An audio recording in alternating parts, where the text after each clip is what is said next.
TV. Download the Millennium TV app from the App Store to stream our shows anywhere, anytime. Millennium TV. প্রিয় দর্শক, welcome জানাচ্ছি, welcome, শুভেচ্ছা, good evening, good morning, good afternoon, পৃথিবীর যে যেখানেই থাকুন, প্রবাসে, বাংলাদেশে। আমি Noor Mohammad Tafadar, New York studio থেকে সময়ের আলাপে। আমার সাথে আছেন বিজ্ঞ আলোচক, ইকোনমিস্ট এবং বাংলাদেশের গর্বিত সন্তান, একজন প্রফেসর, ডিন, জনাব ডক্টর শওকত আলী। শওকত ভাই, আপনাকে ওয়েলকাম জানাচ্ছি সময়ের আলাপ অনুষ্ঠানে। Thank you brother, thank you. আপনি ভালো আছেন? হ্যাঁ, ভালো, মাশাআল্লাহ। এখন অবশ্যই ভালো থাকতে হবে। গুড নিউজ যে আমরা একটা গণতন্ত্রের উদয়ের পথে, আশার আলো আমরা দেখছি। আমার শ্রদ্ধেয় শিক্ষকের হাত ধরে, তিনি আমার ক্লাসের টিচার ছিলেন চিটাগাং ইউনিভার্সিটি বহুদিন আগে। সো প্রায় 50-51 বছর তো হয়েই গেল। সো আমরা উইশ হিম গুড লাক। সাথে সাথে আমাদের যেসব ভাই বোন এবং ছোট ছোট বাচ্চারা শহীদ হয়েছে এই গণতান্ত্রিক আন্দোলনে, আমি সবার মাগফিরাত এবং তাদের প্রতি শ্রদ্ধা এবং আত্মার মাগফিরাত কামনা করছি। শওকত ভাই, আপনাকে অশেষ ধন্যবাদ মিলেনিয়াম টিভিতে, মিলেনিয়াম নিউজ 24-এ আসার জন্য। এই ইভিনিংয়ে বাংলাদেশে আজকে নতুন একটা অধ্যায়ের সূচনা হলো, নতুন একটি পর্বের সূচনা হলো আল্লাহর রহমতে। আল্লাহর ইচ্ছা। যে অধ্যায়টা জাতি জানে না এটা আল্লাহর তরফ থেকে আসছে কিনা, গত 15 দিন আগেও বা এক সপ্তাহ আগেও আমরা প্রবাসে বা বাংলাদেশিরা ভাবি নেই। তবে এ সম্পর্কে যদি আপনি দু একটি কথা বলতেন। না, আপনি তো ঠিকই বলেছেন যে আমি বিভিন্ন টক শোতে গতবার যে জোরপূর্বক যে নির্বাচন করার পর, এটা অন দ্য রেকর্ড, সম্ভবত আপনার এখানেও একই কথা বলেছিলাম যে this will be her last term, এই শব্দটা ব্যবহার করেছি। এবং আমি বলেছি this is her last dance, এই দুটো শব্দ আমি ব্যবহার করেছি। অনেকে আমাকে জিজ্ঞেস করছে এর কারণ কি, অনেক ব্যাখ্যা আছে, সব ব্যাখ্যার দরকার নেই।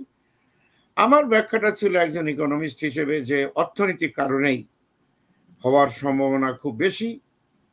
তো যা অর্থনৈতিক কারণে হয়েছে এবং গণ আন্দোলনের ফলে হয়েছে। মনে রাখবেন, আমি অর্থনীতির কারণটা এই কারণে বলছি যে যদি অর্থনৈতিকভাবে সে সচ্ছল হতো, কিন্তু সে কিন্তু কোনো ক্রমেই, শেখ হাসিনা কোনো ক্রমেই ওড়াল দিত না। যদি দেশের স্ট্রং রিজার্ভ, ডেভেলপমেন্ট এবং ফরেন রেমিটেন্স যদি ঠিক মতো তার হাতে যেত, plus very good export performance, তারপরে ইম্পোর্টেরও একটা বিষয় আছে ডেভেলপমেন্টের জন্যে, তারপরে রয়েছে গার্মেন্ট ইন্ডাস্ট্রি, এইগুলো যদি সব ঠিকঠাক চলতো তাহলে তার নড়ানো বড় কঠিন। যতই আপনি মারেন না কেন, যত লোকই মারুক না কেন, সে যেভাবে গেল সেভাবে সম্ভব হচ্ছে না। তবে আপনি যেটা বলছেন ইট ইজ কারেক্ট, যে এটা অধিকাংশ লোকই বুঝতে পারেনি যে সে এইভাবে ফেলে রেখে চলে যাবে এবং তার গণভবন দখল হবে, সেখানে লোকে মাছ ধরবে, মাছ নিয়ে যাবে, চেয়ার টেবিল ভাঙবে। যদিও আমি মনে করি যে গণভবনের যে সম্পদ, এটা তো তার না, এটা জনগণের সম্পদ, যেটা ভেঙেছে অনেকে ফিরিয়ে দিচ্ছে, সবগুলো চুরি করে নিয়ে গেছে।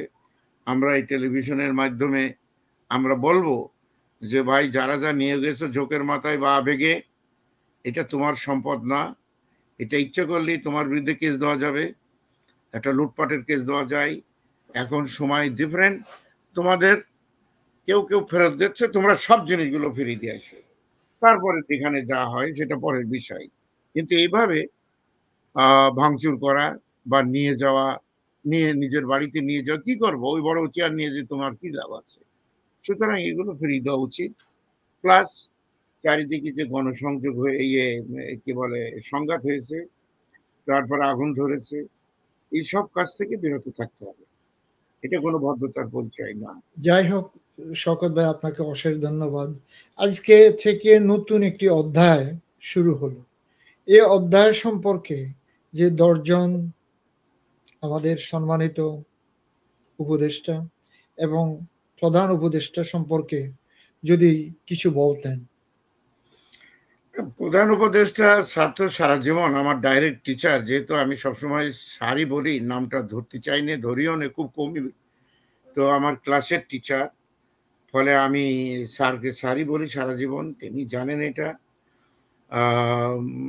আমি বলতে চাই এটা যে দেখেন, একটা ইউনিভার্সিটিতে বহু ব্যাচ থাকে, বহু ছাত্র থাকে, সব টিচার তো সবসময় সব ছাত্রের কথা মনে রাখা সম্ভব হয় না, ইটস ইম্পসিবল। কিন্তু আল্লাহর রহমত, আই এম ভেরি ব্লেসড যে স্যার এই নামটা যেখানেই থেকে তাকে যদি বলা হয় যে এই নামটার সাথে কোনো যোগাযোগ আছে কিনা, নিশ্চয় স্যার বলবেন যে পাগল কেমন আছে আমার এই পাগলটা। তো এদিক দিয়ে আমি খুব খুশি। যাই হোক, যে কথা আপনি বলছেন, উনি কিন্তু সারা জীবনের রেকর্ডটাই কিন্তু সাকসেসিভ সাকসেস, মানে ব্যর্থতা কাহাকে বলে তেমন আমি তার দেখিনি সারা জীবন, বিগিনিং ফ্রম।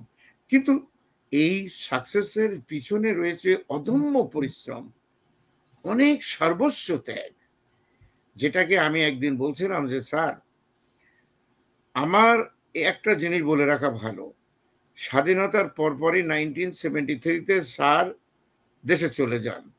প্র্যাকটিক্যালি উনি 72-তে যান, কিছুদিন প্ল্যানিং কমিশন ছিলেন শেখ সাহেবের আমলে, এটা তার ভালো লাগেনি, উনি চলে গেলেন চিটাগাং ইউনিভার্সিটি 1973-তে।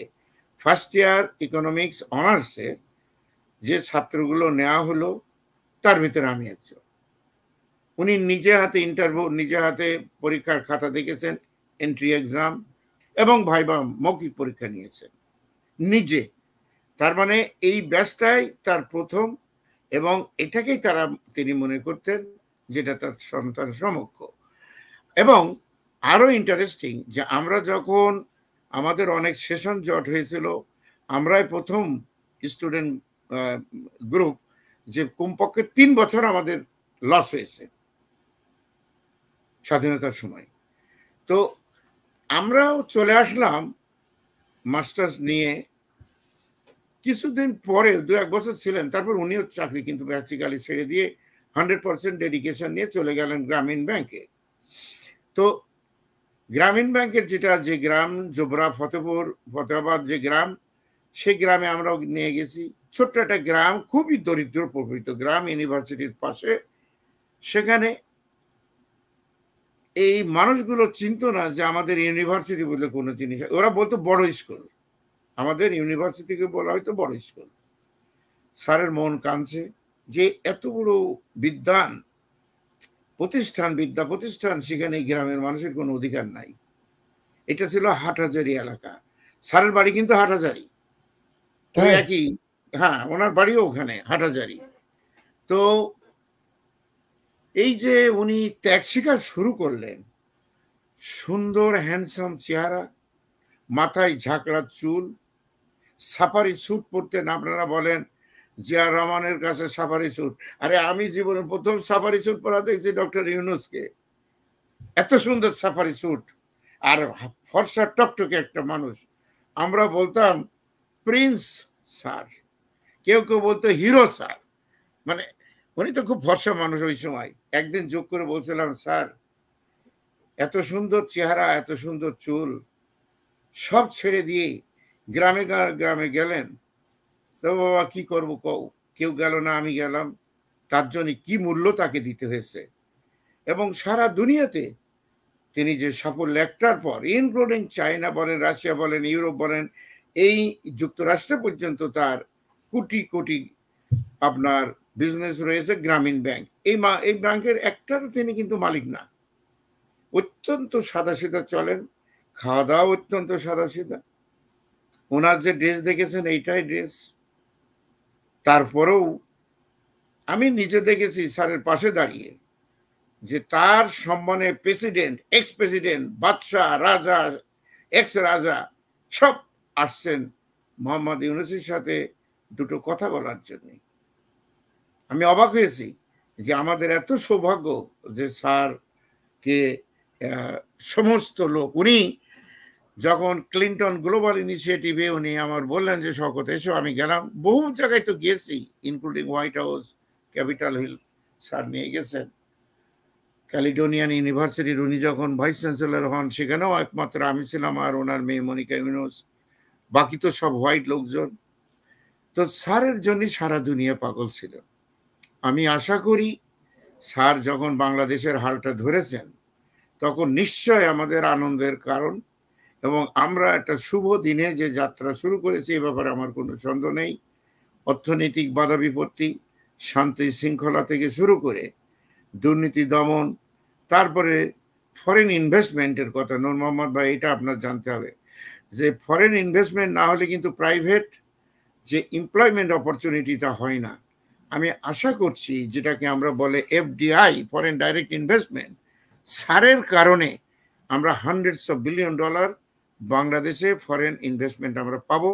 সেটা যদি হয় তাহলে আমাদের এই যে বাচ্চা ছেলেপিলেগুলো যারা ইউনিভার্সিটি পাস করছে তাদের বেকারত্ব অনেক অংশে কমে যাওয়ার কথা। কারণ আপনার সরকারি চাকরির সংখ্যা মাত্র 18 লাখ, আর বেকার যারা আছে, শিক্ষিত বেকার এখনই প্রায় 15 থেকে 20 লাখ, কেউ বলে 25 লাখ। আবার প্রত্যেক বছরে মানুষ তৈরি হচ্ছে। কয়জন আপনার ওই বিএসএস ক্যাটাগরিতে যায় বলেন তো? কয়শো যায়। আর সেখানে যেতে হলে আপনি জানেন, তাই নিয়েই তো গোলমাল। বৈষম্য বিরোধী ছাত্র আন্দোলন যেটা করে, বাই দ্য ওয়ে আমি বৈষম্য বিরোধী ছাত্র আন্দোলনকে, আমার এই নামটা খুব পছন্দ হয়েছে। আমি এটাকে বলি না কোটা সংস্কার, কারণ আমিও নিজেও বৈষম্য বিরোধী আন্দোলন শুরু করেছি সেই 69 থেকে। পাকিস্তানের বিরুদ্ধে, পূর্ব পাকিস্তানের যে বৈষম্য, সেটার জনিত লড়াই, সেটা আপনি আমি আমরা সবাই করছি, রাইট। এই বৈষম্য বিরোধী কথাটা যখন বলা হয় তখন এটা কিন্তু শুধু কোটার ভিতরে থাকে না, এর ডাইমেনশনটা অনেক বড় হয়ে দাঁড়ায়। তো সেই হিসেবে আমি বলবো যে এদিক দিয়ে আমাদের সৌভাগ্য যে আমরা স্যারের মতো সারা দুনিয়ায়, বিল গেটস তার পার্সোনাল ফ্রেন্ড, তারপরে ইউনাইটেড নেশনস এর ট্রাস্টি বোর্ডে তিনি এখানকার অত্যন্ত উপযুক্ত একজন মেম্বার ইউনাইটেড নেশনস এর, এবং এখানে যারা ফাইন্যান্স করে ইউনাইটেড নেশনস এর প্রাইভেট, সবাই ওনার সাথে জানাশোনা।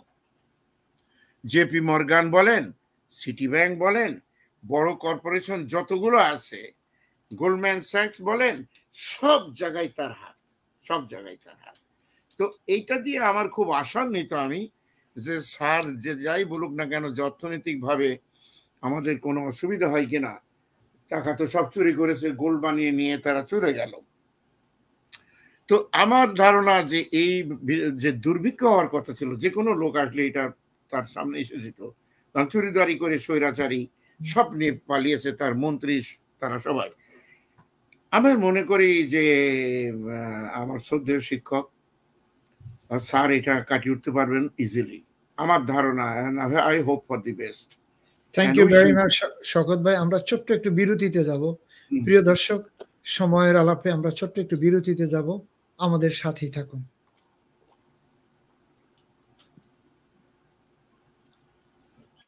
প্রিয় দর্শক, স্বাগত জানাচ্ছি সরাসরি সম্প্রচারিত মিলেনিয়াম টিভির নিউ ইয়র্ক স্টুডিও থেকে। আমি অমর ইসলাম।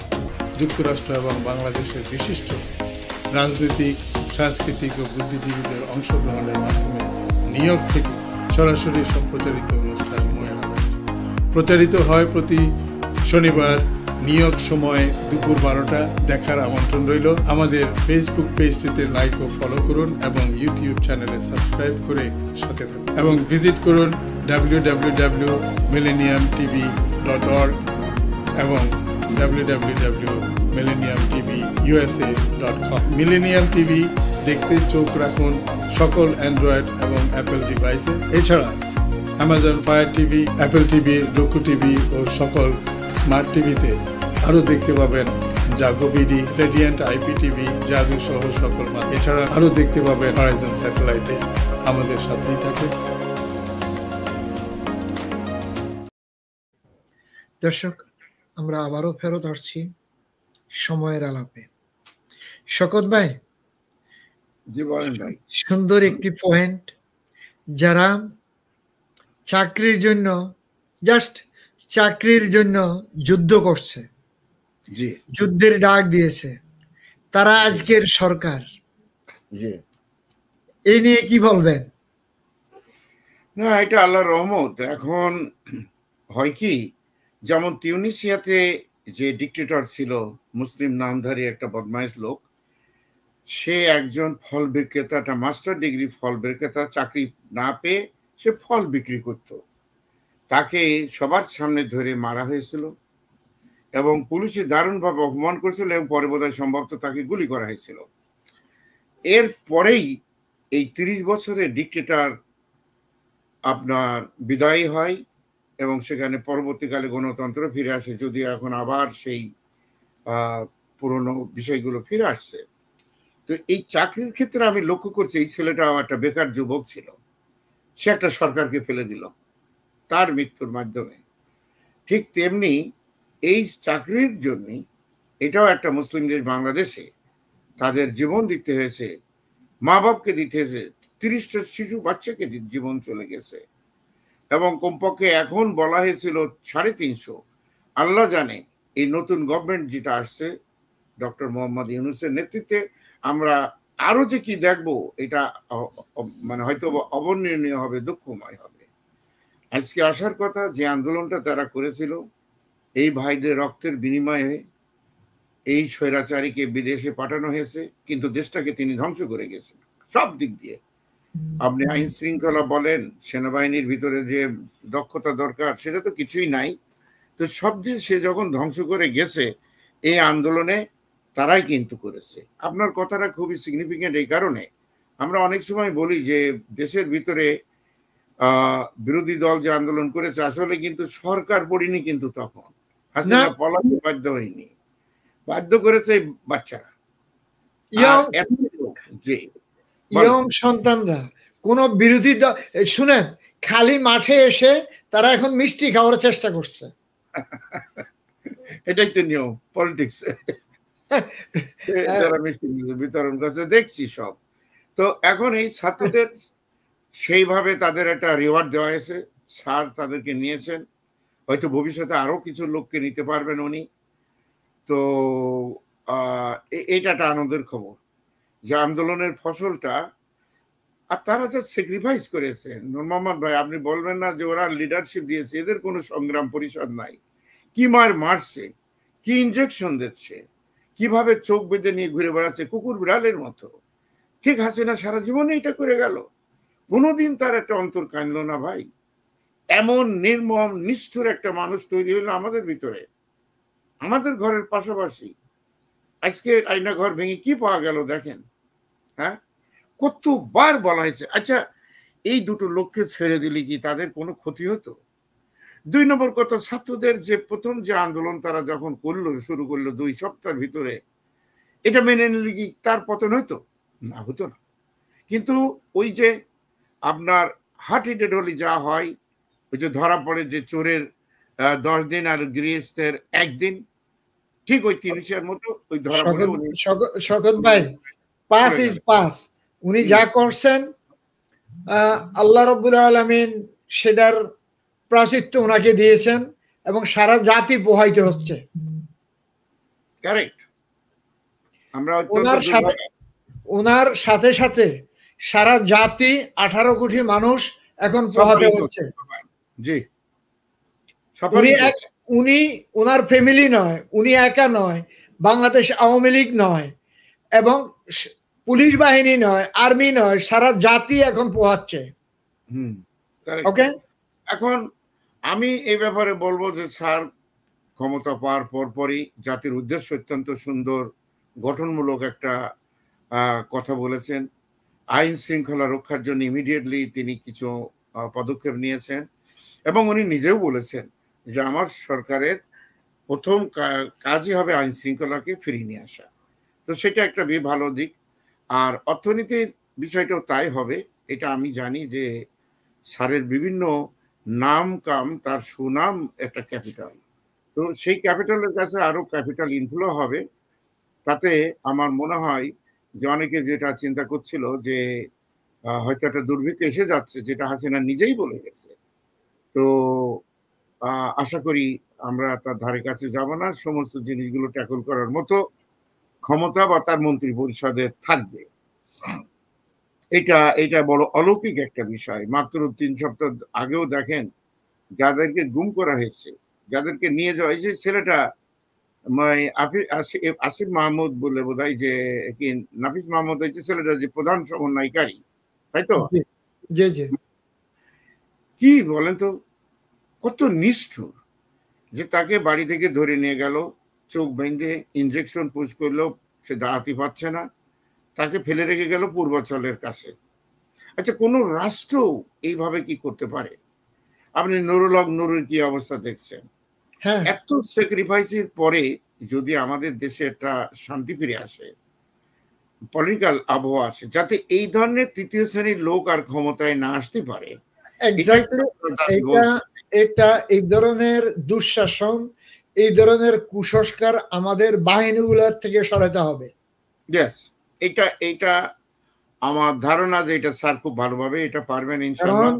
স্বরাষ্ট্র মন্ত্রণালয় এবং আমাদের যে যৌথ বাহিনী আমাদের এই ধরনের কুসংস্কার থেকে আমাদের ছেলে মেয়েদেরকে, যে এই যে ড্রাগ দিয়ে ইনজেকশন দেওয়া এবং তারাই তো ড্রাগ ইনফোর্স করে, কেনা তারাই করে এবং তাদের পকেটেই থাকে, এটা এগুলো তাদের পকেটেই থাকে। এই ধরনের কর্মকাণ্ড থেকে তারা বিরত থাকতে হবে। পুলিশ বাহিনী নামে এবং রাষ্ট্রের যারা রক্ষক হয় তারাই যদি বক্ষক হয়, তারাই যদি রাষ্ট্রকে ক্ষতি করে, আমাদের সন্তানদেরকে ক্ষতি করে, আমাদেরকে ক্ষতি করে, তাহলে ওই ধরনের বাহিনী তো আমাদের প্রয়োজন নাই। না, শুধু সেটা তো একটা আছে, অর্থনৈতিক দিক দিয়ে আপনি যদি দেখেন, চিন্তা করতে পারেন নূর মোহাম্মদ ভাই, এগুলো খুবই দুঃখজনক। হাজার হাজার কোটি টাকা আপনি পাচার করলেন। হ্যাঁ, যে কথাটা আমি বলেছি আপনার সাথে একদিন বলেছি, যে 200 বছরে ব্রিটিশ যে পরিমাণ নিতে পারেনি, মানে আমাদের বাংলাদেশের থেকে যে পরিমাণ নিতে পারেনি, 25 বছরে পাকিস্তান যা পারেনি, উনি 15 বছরে তার থেকে বেশি সারা দুনিয়ায় ছাড়ি দিলেন ওনার লোকদের মাধ্যমে। একবার কি ওনার অন্তর কাঁপলো না? এখন কি আপনি নেক্সট ইলেকশনের নাম করে দিয়ে যদি সেই পথে আবার যাওয়া হয়, তাহলে তো রাষ্ট্রীয় রিফর্ম তো আর হলো না। এবং শকত ভাই, যে কথাটি আপনি এখন সুন্দরভাবে বলছেন, আমাদের এই যে বর্তমান যে সরকার আসছেন বা আগামী সরকার যারা আসবে, সেটা আল্লাহ রাব্বুল আলামিন জানেন বর্তমান সরকার কতদিন থাকবেন এবং তারা কি কাজ করতে পারবেন, কি ধরনের কাজে অগ্রগামী হবেন রাষ্ট্রের স্বার্থে, জনস্বার্থে, 18 কোটি জনগণের স্বার্থে। তবে এই যে মানুষের ফাইন্যান্সিয়াল ক্রাইম, হিউম্যানিটেরিয়ান ক্রাইম, এগুলো তো ওনাদের কিছু কর্মকাণ্ড আছে, ওনারা তো এগুলো দেখতে পারবে, তাই না? তারা দেখে যাবেন, তাদের খাতা খুললেই বোঝা যাবে। আমি একটা উদাহরণ দিই, যেমন মনে করেন শেখ হাসিনা গত বছর করেছে আপনার 100,000 কোটি টাকা, আপনার হচ্ছে সম্ভবত 100 কোটি টাকা, সরি 50,000 কোটি টাকা, হ্যাঁ 100 কোটি টাকা প্রিন্ট করা হয়েছে, করে সেন্ট্রাল ব্যাংকে বা বাংলাদেশ ব্যাংকের মাধ্যমে করে মার্কেটে ছাড়া হয়েছে। তার আগের বছর করেছে 50,000 কোটি টাকা। তো এখন এই বছরে যে কি হয়েছে সেটা কিন্তু কেউ আপনারা বলতে পারবো না, যে কি কত পরিমাণ সে প্রিন্ট করেছে, কত পরিমাণ সাথে নিয়েছে। এবং যত গোল্ডগুলো ছিল বাংলাদেশ ব্যাংকে, সেখানে তো গোল্ড রিজার্ভটা সেখানে থাকে গভর্নমেন্টের, এই গোল্ডগুলোর কোনো খবর আর নাই, কেউ রাখি, সব নিয়ে চলে গেছে। কোথায় গেছে? হ্যাঁ, এখানে এই যে বিষয়গুলো যখন আপনার সামনে আসবে, প্রত্যেকটা ব্যাংকের বিষয়গুলো, তখন যে কথাটা আপনি বলছেন যে এই যে অর্থনৈতিক যে দুরবস্থা, সেটা ডেফিনেটলি অর্থনৈতিক ক্রাইম। মনে করেন ইসলামী ব্যাংক থেকে শুরু করে যত বড় বড় সিটি ব্যাংক এবং বড় বড় ব্যাংকগুলো পাবলিক তাদের লকারে গোল্ড রাখছেন, তাদের লকারে গিয়ে গোল্ড কোনো কিছুই নাই, এবং তাদের অনেক কিছু চলে গেছে। হ্যাঁ, আপনি কি করবেন? আর সেন্ট্রাল ব্যাংক যেটা, ওইটা আপনার স্টেট গভর্নমেন্টের কিছু গোল্ড থাকতে হয়। তো এটা যেটা ছিল সেটারও কোনো খবর নাই। সেটা তো 4-5 বছর আগেই দেখা গেল যে মোড়কটা আছে, সুন্দর মোড়ক কাভার আছে, কিন্তু ওর ভিতরে সব মাটি ভরা, তো আপনি আর কিছুটা আছে তামা। সো এই জিনিসগুলো এখন কে কার ধরবে বলেন তো? এটা কি সরকার হলো? তো এখন যদি সেই জিনিসগুলো রিফর্ম করা যায়, কিন্তু অনেক লোকের প্রয়োজন, ভালো মানুষের প্রয়োজন। কারণ উনি তো তৈরি করেছে, শেখ হাসিনা তৈরি করে গেছে মেধাহীন লোক, চোর, গুন্ডা, বদমাইশ, শয়তান লোককে তিনি তৈরি করে গেছে। তো এখন এদেরকে সরাতে হলেও তো একটা প্রসেস। সরিয়ে যে একটা ভালো লোক দেবেন, আপনি কাকে দেবেন বলেন তো? কারে দেবেন? এই লোকটা তো দেখতে হবে যে এদের ব্যাকগ্রাউন্ড কি। এক চোরকে সরিয়ে তো আর এক চোরকে আপনি দিতে পারেন না। সুতরাং এটা একটু বড় কঠিন ব্যাপার। আমরা আশা করব যে বর্তমান সরকার, এটা অন্তর্বর্তীকালীন সরকারই বলা হোক, তত্ত্বাবধায়ক সরকার, যেটাই বলে নাকি, ইন্টারফেয়ার করি, কিছু ল্যান্ডিং ব্যাংক দিছে বাংলাদেশে। এই ট্রানজেকশন ব্যাংক না, ল্যান্ডিং ব্যাংক।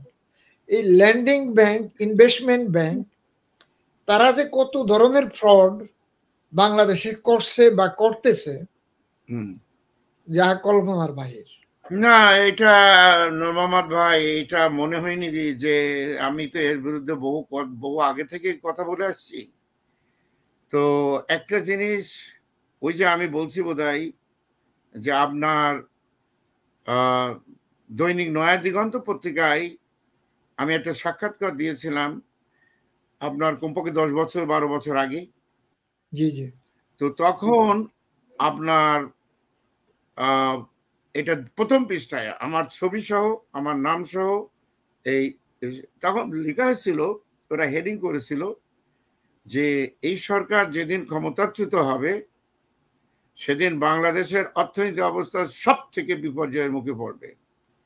এখানে এই শব্দ দিয়ে, তারপরে আমার নাম দিয়ে আমার ছবি দেওয়া হয়েছিল। তো যাই হোক, আমার অনেক বিপদ হয়েছিল এই হেডিংটা দেওয়াতে, কিন্তু দেখেন আল্লাহর ইচ্ছা, ঠিক সেই পর্যায়ে আমরা এসে গেছি। আজকে ঠিক সেই বিপর্যয়ের মুখে হচ্ছে, যা বলেছিলাম তাই। আমি দেশে গেলে ইনশাল্লাহ বিভিন্ন টক শোতে আমার কাগজটা এখন আছে, কি বলছিলাম তখন সেটা আমি এটাও বলেছি, বারবার বলেছি, সারা দুনিয়ায় যেখানে যেখানে আমাকে ডাকা হয়েছে আমি বারবার বলেছি এটা হলো তার লাস্ট ড্যান্স, এইটাই হবে তার লাস্ট টার্ন। সমস্ত লোক বলছে না এটা অসম্ভব ব্যাপার, আমি বললাম ওয়েট অ্যান্ড সি। আমাকে লোকে কল করে বলছে যে আপনি এটা বললেন কিভাবে?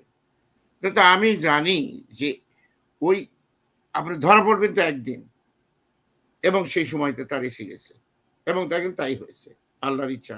এটা আমার কোনো পিরুত্ব কিছু জাহির করার জন্য না, আমি এই জিনিসগুলো বলেছি অনলাইন, এবং বলে বিপদেও পড়ছি, বিপদেই তো ছিলাম। তো এই সরকার, এই ধরনের সরকার কি আপনি আবার চাবেন? তাহলে আমাদের রিফর্ম নিয়ে আসতে হবে। আমরা আশা করব যে সরকার, বর্তমান সরকার অন্তত প্রসেসগুলো শুরু করে যাবেন, সব রকম প্রসেস, যেগুলো ভালো, যেগুলো ছাত্ররা চাচ্ছে, জনতা চাচ্ছে, মানুষ চাচ্ছে, সেই প্রসেসগুলো উনি শুরু করে দিয়ে যেতে পারলেই যথেষ্ট। আর তারপর ইলেকশন হবে, কোন সরকার কারা কি আসবে না আসবে সেটা তো অন্য বিষয়। কারণ হয় কি, এক্সকিউজ মি, আপনার কিছু কিছু এক্সিকিউটিভ অর্ডার তিনি দিতে পারবেন, তার একটা ভ্যালিডিটি আছে, কিন্তু সেটা আবার নিয়ম হলো যে সেই ধরনের অর্ডার যদি থাকে স্পেশাল অর্ডার, মনে রাখবেন এখন কিন্তু মিলিটারি শাসন নেই যে মিলিটারি মার্শাল লর অর্ডার এইসব কিছু হবে, নো, এটা সিভিলিয়ান গভর্নমেন্ট। সো এইটা উনি সূত্রপাত করতে পারবেন, নো ডাউট অ্যাবাউট ইট। পরবর্তী সরকারগুলো এসে তারা যদি ভালো সরকার হয়, জনগণের সরকার হয়, সেগুলো একটার পর একটা ইমপ্লিমেন্ট করলে দ্যাটস ফাইন। আমি মনে করি যে এই ব্যাপারে স্যার কাজ করবেন এবং we wish him all success. আল্লাহর কাছে আমরা সেটাই দোয়া করব। আমরা শকত ভাই আমরা আবারও ছোট্ট একটু বিরতিতে যাব, বিরতির পর আবার নিয়ে আসছি আপনাদেরকে সময়ের আলাপে। আমাদের সাথেই থাকুন। শরীরটা ভালো না ভাই? জি দেখছি।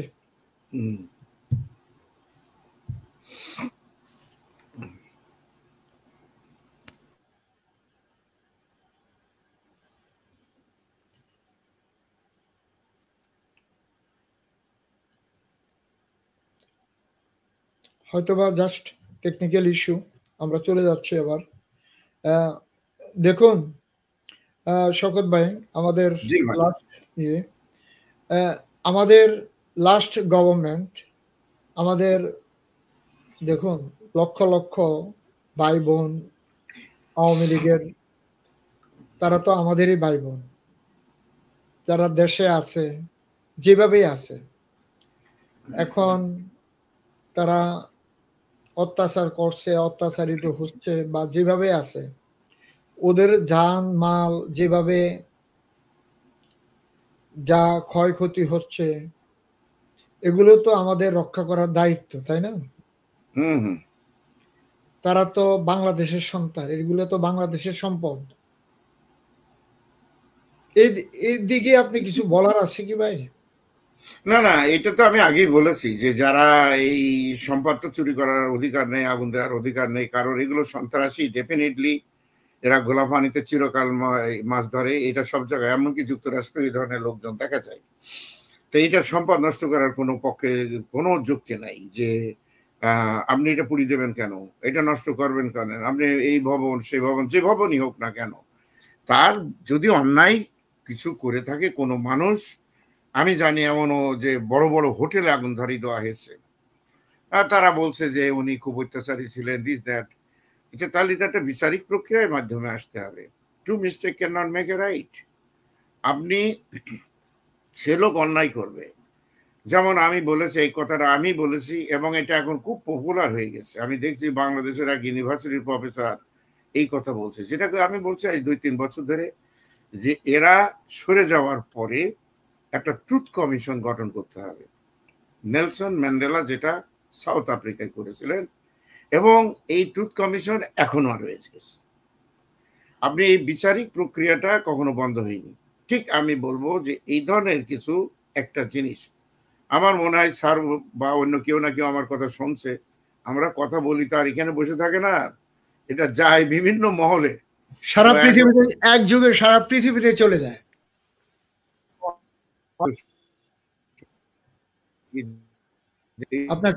আপনার সাউন্ড আসছে না।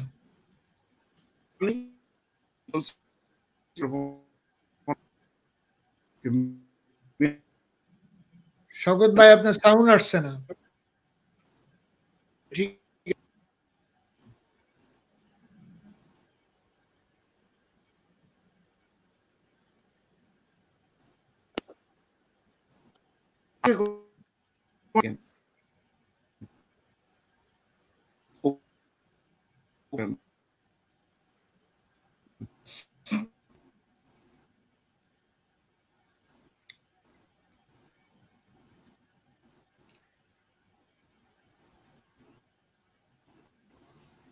শওকত ভাই। জি ভাই। আসছে ইনশাআল্লাহ। পেয়েছেন? হ্যাঁ হ্যাঁ, আচ্ছা, আমার এখানে সব ঠিক ছিল। আমি দেখছি। ওকে, যাই হোক, না তো যেটা বলছিলাম আর কি, যে আপনি যে কথাটা বললেন ইম্পর্টেন্ট এই বিষয়টা, যে আমরা পরস্পর হানাহানি যদি করি তখন দেখা যাবে তৃতীয় পক্ষ এর একটা সুবিধে নিতে পারে। যে আমাদের ট্রুথ কমিশনের কথা আপনি বলছেন, এটা জাতি ধর্ম বর্ণ হিসাবে আমাদের বাংলাদেশে প্রয়োজন। কি বলছি কথা বুঝছেন? আমরা আমরা বাংলাদেশে আমরা এটা কোনো ইসলামিক রাষ্ট্র নয়, এটা আমাদের মাল্টি রিলিজিয়াস কান্ট্রি, তাই না?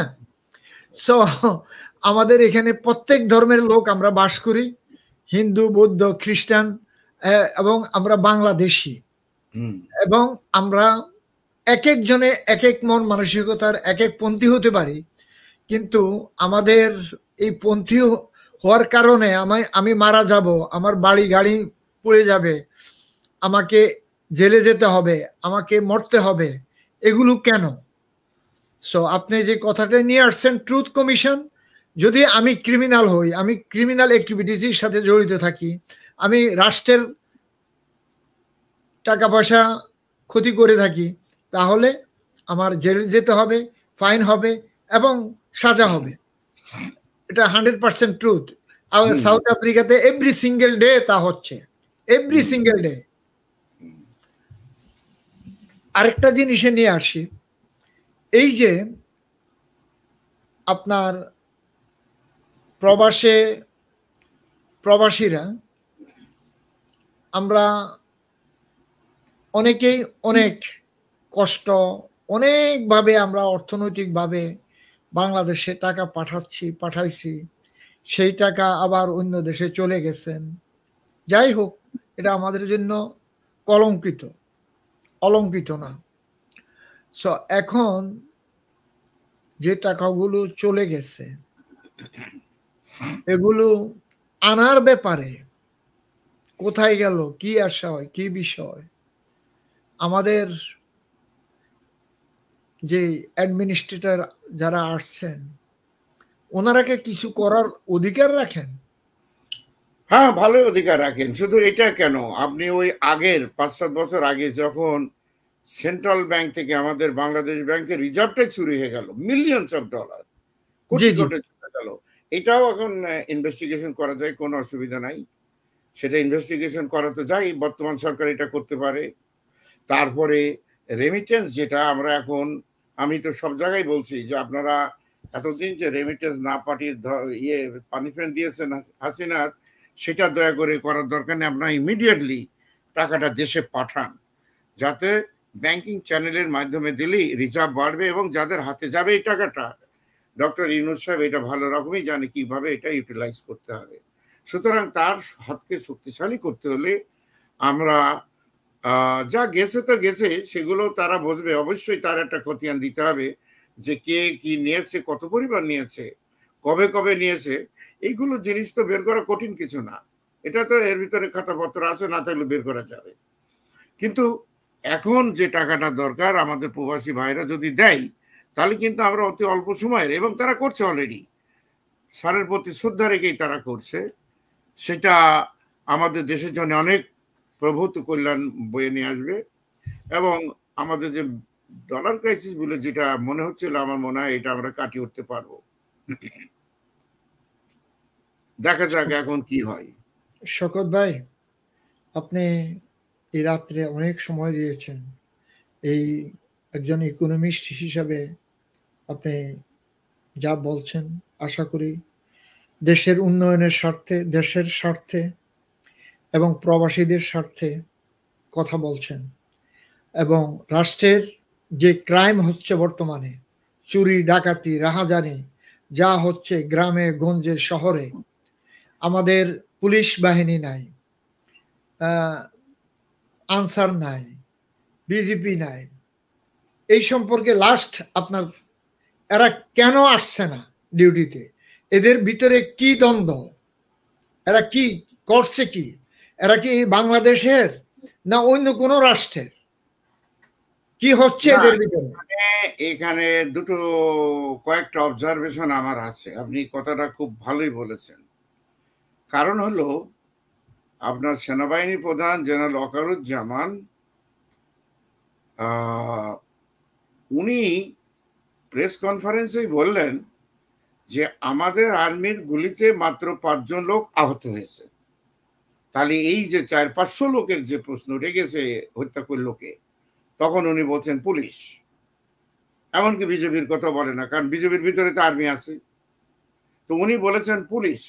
তখন স্বাভাবিকভাবে পুলিশরা মনে করছে যে দেখো, এতদিন আমরা ছিলাম শেখ হাসিনার 5টা গ্রুপ, বোধ তোমরাও ছিল আমরা ছিলাম, আজকে গুলিতে মারার পরে যখন এত লোক মারা গেছে, আমি কিন্তু একটা সিরিয়াস কথা বলছি নূর মোহাম্মদ ভাই, ওরা এটা 100%। বলছে না, ওরা বলছে না, কিন্তু ওদের মনের ভিতরে কিন্তু ওইটা যে তুমি আর্মি হয়ে কাজগুলো আমাদের দ্বারা করাইলে, বা তোমরাও করেছো, গুলি করেছো, এখন মৃত্যু যতগুলো হয়েছে সব আমাদের দোষ দিচ্ছ, তো চালাও কি যাও দেশ, আমরা এর মধ্যে নাই। এই একটা। আরেকটা হলো যে তাদের বড় ভয় রয়েছে, কারণ বহু পুলিশ মারা গেছে পরবর্তীকালে এখন মানে কয়েকদিনের ভিতরে। তো এতে তাদের ভয় হচ্ছে যে যেহেতু তারা মনে করছে, জনগণ মনে করছে এটা আমাদের পর অত্যাচারী একটা সংগঠন ছিল, তো তাদেরকে শেষ করো।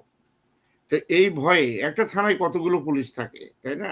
অল্প সময় যদি ঘেরাও করে ধরা হয় তো তাদের যত অস্ত্রতা কিছুই করতে পারে না। তো ফলে হয়েছে কি যে তারা একটা ভয়ের একটা সংস্কৃতি তাদের ভিতরে ঢুকে গেছে, ভয়। আর একটা হচ্ছে যে আর্মির জন্য এই কারণেই আমার ধারণা হচ্ছে যে সমস্ত থানাগুলোতে এখন আর্মি দেওয়া হয়েছে। এই কিছু আগে এটা প্রকাশ হয়েছে যে থানায় যেহেতু পুলিশরা এটা দায়িত্ব নিয়ে কাজ করতে পারছে না, তাদের কাছে যাওয়ার জন্যে হয়তো কিছু পুলিশ থাকবে সেখানে, কিন্তু আর্মি থাকবে। তা আমরা আশা করি যে আমরা সবাই কোঅপারেটিভ হওয়া উচিত থানার সাথে, পুলিশ বা মিলিটারি বর্তমান সময়ের ভিতরে। আমরা চাই না যে আমাদের এই কেওস অ্যান্ড কনফিউশনের ভিতরে বাইরে থেকে কেউ আসুক। আপনি এর আগে বলেছেন যে হিন্দুদের প্রপার্টি তো সবসময়, আপনি বেনজির তো আমার তো হিন্দুর প্রপার্টি দিয়ে কিনে নিয়েই আপনার পুরো গোপালগঞ্জে তিনি রিসোর্ট খুলে বসলেন, এটা সব তো হিন্দু। তো আশা করি যে হিন্দু যারা ভাই বোন আছে তারাও এদেশের মানুষ, এদেশের সন্তান, এই দেশকে ভালোবাসার অধিকার তাদের আছে। কোনো এক্সকিউজ নেই যে তাদের সম্পদ বা তাদের মন্দির, উপাসনালয় বা তাদের স্কুল বা যাই থাক না কেন, সেগুলো আক্রমণ করার কারোর অধিকার নেই। ভয় দেখিয়ে আপনি যদি গান দেখে আপনি তাদের থেকে কোনো অবস্থানে তাদেরকে দেশ থেকে উৎখাত করা, বাড়ি থেকে উচ্ছেদ করা, এগুলা আমাদের রাষ্ট্রনীতিতে নাই, কোনো ধর্মনীতিতে নাই, মানবতার ভিতরে নাই। এবং তা করবো কেন? তার জন্ম হয়েছে না, এদেশেই জন্ম হয়েছে, এদেশে লেখাপড়া শিখে এখানে কাজ করার অধিকার আছে। যদি দুর্নীতি পরায়ণ হয়, সেটা ঠিক যে আইনি মুসলমানের বিচার হবে, সে আইনি তাহারও বিচার হবে। রাষ্ট্রের যে রুল অফ ল আছে, সেই rule of law equally applicable, এটা কোনো সন্দেহ নেই। ইয়েস, এটাই হতে হবে। তাহলে একজন লোক হিন্দু বলে বা আপনার অন্য ধর্মের বলে, বুদ্ধিস্ট বলে আপনি তার জমি দখল করবেন, মেরে ফেলবেন, এই সংস্কৃতিটা আসলে চারি করেছে হাসিনা। আপনি ওই সাঁওতালদের সব জমি দখল করে রেখে গেছে আপনার বেনজির আহমদ, আপনি হিন্দুদের জমি দখল করেছে। এই মহিলা কি কিছু দেখতো না, বুঝতো না তিনি নাকি হিন্দুদের বেশ ভালোবাসতো? এই হলো। এই কারণে আমি বলেছি, যখনই আমি শুনছি সরকার ক্ষমতায় থাকা অবস্থায়, আমি এই কথাগুলো বলে আসছি যে বেনজিরের দখল করো হিন্দু ভাই, তোমরা বেনজির যে জমিগুলো তোমার কাছ থেকে জোর করে নিয়েছে বা নামমাত্র কিনে নিয়েছে, ওই জমি দখল করো, আমি তোমাদের সাথে আসছি। এই সম্বন্ধে রেকর্ড আমি বলে আসছি। তার বাবার অধিকার নাই যে সে হচ্ছে এইভাবে। কিভাবে আপনি 2 বিঘে 1 বিঘে জমি একসাথে পাবেন? আপনি পুরো উপজেলার সমান একটা জমিগুলো আপনি নিলেন, মানে এখানে গভর্নমেন্ট ছিল না? তাহলে ভবিষ্যতে যাতে এই ধরনের শয়তানি বুদ্ধি না আসে, তাহলে আমাদের রাষ্ট্রীয় রিফর্ম করার প্রয়োজন রয়েছে। তা নাহলে তো আপনি কয়েকদিন পর আর এক গ্রুপ এসে এই কাজই করে যাবে। 20 কোটি গুলশানে জমির কাঠা 20 কোটি টাকা সে কিনে 50 লাখ টাকা দিয়ে, এটা যা খুশি করে গেছে। এবং আপনি কি মনে করেন হাই লেভেলের মদত ছাড়া এগুলো হয়? হ্যাঁ, ছোট্ট বাচ্চা ওই দিনাজপুর থেকে 3-4টে কবিতা লিখছিল ওনার বিরুদ্ধে, সে তো 8-10 বছর আগের কথা। সেই ছেলেটাকে ধরে নিয়ে আসলো, এনে বন্দি করে দিল, পরে কি হয়েছে আল্লাহ জানে, সঙ্গে সঙ্গে ধরে নিয়ে আসলো, আর উনি কোনো খবর রাখেন না দুনিয়ায় কি হচ্ছে। অবশ্যই এগুলো এই জন্য আমি বলেছি যে আপনার নিরীহ মানুষের জন্য সাইবার ক্রাইম, নিরীহ গরিবের জন্য একজন মানুষের বিরুদ্ধে 10টা জায়গায় 10 ডিস্ট্রিক্টে সেখানে মানুষের বিরুদ্ধে কেস দেওয়া হয়েছে। এই কেসটার মোকাবেলা করতে যে ব্যারিস্টার মইনুল হোসেন তো মার খেয়েছেন এবং জীবনের দুঃখ নিয়ে চলে গেছেন, উনি মারাত্মক দুঃখ নিয়ে কষ্ট করে চলে গেছেন, যে যার পিতা যার পত্রিকা শেখ সাহেবকে এই পজিশনে নিয়ে আসলো, আর তার একটা কথার ভিত্তিতে, এবং যে কথাটা বলছেন তিনি সত্যি বলেছেন, সঙ্গে সঙ্গে তাকে ধরা হলো, জেলখানায় রাখা হলো, আর এতগুলো কেস দেওয়া হলো। তিনি নিজে হিমসেলফ এ ব্যারিস্টার, আর সেই কেসের সাক্ষী দিয়ে হেয়ারিং এ হাজির হলে তার জাতভাবে অপমান এবং মারধর করলো। কে করলো? ছাত্রলীগের ছেলেমেলে, কি মগের মূল্য। তো এখন তার অর্থ এ না যে সেই ছেলেপিলে যারা ওনার গায়ে হাত দিয়ে অপমান করে তাদেরকে ধরে মেরে ফেল দাও, তাদেরকে বিচারিক প্রক্রিয়ায় নিয়ে আসা দরকার। যদি আমরা এটাতে ফেল হই বা বর্তমান সরকার ফেল হয়, তাহলে আমাদের জাতির জীবনে অনেক কষ্ট আছে। কিন্তু না, আমরা তো দেশে অরাজকতা চাই না, না কোনো অবস্থায় কোনো অরাজকতা যেন না থাকে। এবং সব থেকে একটা ভালো যেটা করেছেন স্যার, তিনি পরিষ্কার বলে দিয়েছেন যে সিকিউরিটি ডিসিপ্লিন এটা আমার প্রায়োরিটি নাম্বার 1। Very good. এই জন্যই স্যারকে ধন্যবাদ, এবং তার জন্য দেশে বিদেশে যাদের কোনো রকম কাজ কারবার করতে হয়, আমাদের করার প্রয়োজন হয়, ইনশাল্লাহ আমরা তো করব। তো এটাই আজকে বলি, আমরা আজকে রাখি, পরে ইনশাল্লাহ আপনাকে অশেষ ধন্যবাদ শওকত ভাই সময়ের আলাপে আসার জন্য। প্রিয় দর্শক, আমাদের সময় একেবারেই শেষ। আপনারা যে যেখানেই থাকুন মিলেনিয়াম টিভি দেখার আমন্ত্রণ জানাচ্ছি। অল iOS এবং অ্যান্ড্রয়েড ডিভাইস এবং সকল স্মার্ট টিভি সারা বিশ্বে, এবং অ্যামাজন ফায়ার টিভি, রুকু এবং অ্যাপেল টিভি অ্যান্ড হরাইজন স্যাটেলাইটে। আমাদের ওয়েবসাইট millenniumtvusa.com, millenniumtv.org। যে যেখানেই থাকুন সুস্থ থাকুন, ভালো থাকুন, মিলেনিয়াম টিভির সাথেই থাকুন। আল্লাহ হাফেজ। আল্লাহ হাফেজ। থ্যাংক ইউ শওকত ভাই, সালাম আলাইকুম। থ্যাংক ইউ ভাই, সালাম।